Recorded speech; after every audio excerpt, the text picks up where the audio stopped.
Very good morning to all. Myself Arjun Kumar Roy and I am your Hindi third language teacher. So let's start today's class. So as you know, today is the question answer discussion. So actually we have already discussed the part 3 बीते जमाने की सैर. तो आज हम लोग इसी का क्वेश्चन आंसर करेंगे. So let's start. पाठ के अनुसार सही विकल्प पर सही का निशान लगाइए. नंबर क, सौराष्ट्र के मध्य से यह नदी निकलती है. तो सौराष्ट्र के मध्य से जो है भोगाओ नदी जो है निकलती है. साबरमती और यमुना नदी नहीं निकलती है. ठीक है. और ये जो है यहाँ पे डिस्कशन चल रही है हमारे वीडियोज़ में, बट आपको अपने कॉपी में भी इसे लिखना है और स्कूल में सबमिट करना है फॉर करेक्शन. तो चलिए नेक्स्ट क्वेश्चन नंबर ख, लोथल और अहमदाबाद के बीच की दूरी है. तो लोथल और अहमदाबाद के बीच की दूरी जो है 85 किलोमीटर है, जो कि आपको बुक में भी मेंशन है. संसार का सबसे पुराना बंदरगाह माना जाता है. नंबर 1 कोलकाता, लोथल और चेन्नई. तो यहाँ पे लोथल होगा. दक्ष ने माँ को लोथल की कौन सी दो चीज़ें ऐसी चीज़ें बताई जिनसे यह पता चलता है कि वह एक बहुत बड़ा व्यापारिक केंद्र था. तो माल गोदाम, मोहरे, कुएं, नलकूप, कपड़े, जूते. तो यहाँ पे होगा माल गोदाम और मोहरे, पहला नंबर. ठीक है. तो इस प्रकार जो है हमारा बहुविकल्पीय प्रश्न यानी एमसीक्यू हमारा ये खत्म हुआ. नेक्स्ट है क्वेश्चन नंबर 3. इन प्रश्नों के मौखिक उत्तर दीजिए. दक्ष शैक्षिक भ्रमण पर कहाँ गया था. तो दक्ष जो है शैक्षिक भ्रमण के लिए लोथल नामक स्थान पर गया था. नेक्स्ट है साबरमती नदी कौन से सागर में जाकर मिलती है. तो साबरमती जो नदी है उस अरब सागर में जाकर मिलती है. दक्ष ने घूम कर आने के बाद सारी बातें किसे बताई. तो आंसर है माँ को. नेक्स्ट है उचित विकल्प चुनकर खाली स्थान भरिए. मोहरों और बर्तनों के ऊपर भी सुंदर चित्रकारी की गई थी. तो जो फिल इन द ब्लैंक्स है वहाँ बर्तनों होगा, क्योंकि कपड़ों वहाँ पे मेंशन नहीं है. दक्ष ने घर बैठे ही बीते ज़माने की सैर करा दी थी. तो मौज नहीं सैर होगा यहाँ पे. तो सैर हमने यहाँ पे लिख रखा है, आप भी सैर लिखेंगे. लोथल पुराने समय का एक बड़ा बंदरगाह था. साम्राज्य नहीं, वो की बंदरगाह होगा. ठीक है. लोथल के लोग नदी के रास्ते दूसरे देशों से व्यापार करते थे. तो बातचीत नहीं, नदी के रास्ते थोड़ी बातचीत करेंगे, तो यहाँ पे व्यापार होगा. तो इस प्रकार ये भी प्रश्न हमारा खत्म हुआ. नेक्स्ट है प्रश्न नंबर 5. इन प्रश्नों के उत्तर लिखिए. दक्ष किन के साथ शैक्षिक भ्रमण पर गया था. तो दक्ष अपनी कक्षा के सहपाठियों और अध्यापक अध्यापिकाओं के साथ शैक्षिक भ्रमण पर गया था.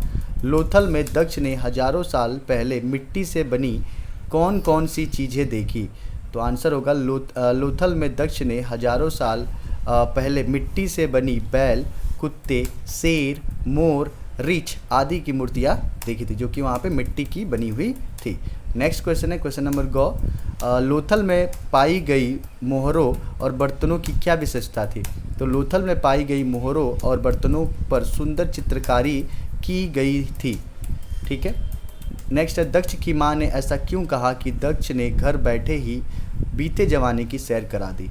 तो आंसर होगा क्योंकि दक्ष ने पूरे लोथल की विशेषताओं को बड़े ही अच्छे से माँ को बताया.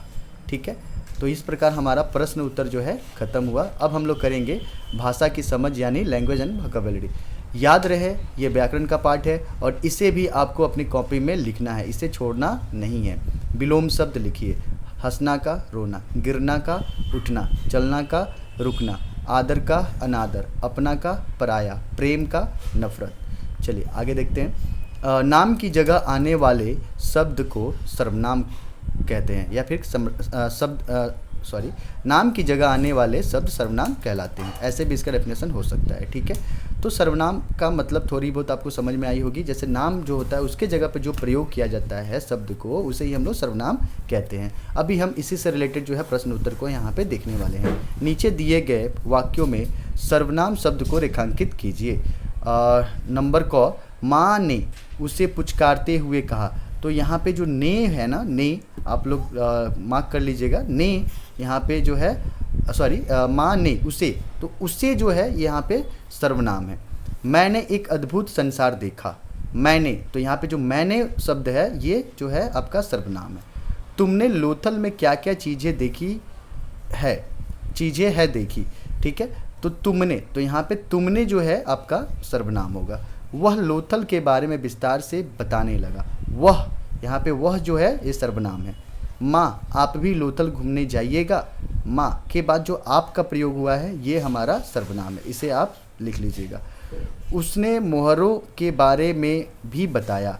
उसने, तो ये जो उसने शब्द है ये सर्वनाम है, ठीक है। नेक्स्ट है, संज्ञा या सर्वनाम की विशेषता बताने वाले शब्द विशेषण कहलाते हैं, जो कि नाम से ही पता चल रहा है कि विशेषण मतलब विशेषता बताने वाले। नेक्स्ट है इसमें, जो कि हम लोग इसी से संबंधित करेंगे, इन वाक्यों में से विशेषण शब्द अलग कीजिए।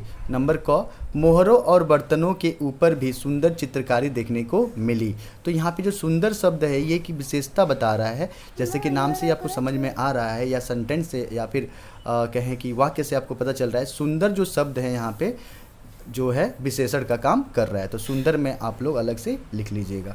लोथल को देखकर सुखद एहसास हो रहा है, तो सुखद जो शब्द है ये जो है आपका विशेषण है।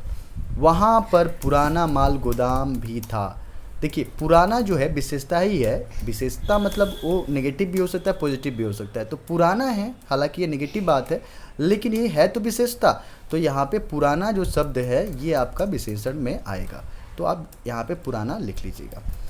तुम तो अब समझदार हो गए हो, तो यहाँ समझदार जो शब्द है ये भी किसी की विशेषता को जो है इंडिकेट कर रहा है, तो यहाँ पे ये जो है विशेषण हुआ। तो इस प्रकार हमने ये पूरे पार्ट को हमने ख़त्म कर लिया। तो उम्मीद करते कि आप सभी को समझ में आया हो। आप लोग जो है अच्छे से वीडियो को पॉज कर करके आप जो है इस क्वेश्चन आंसर को अपने कॉपी में लिख लीजिएगा। चलिए तब तक मिलते हैं, बाय बाय।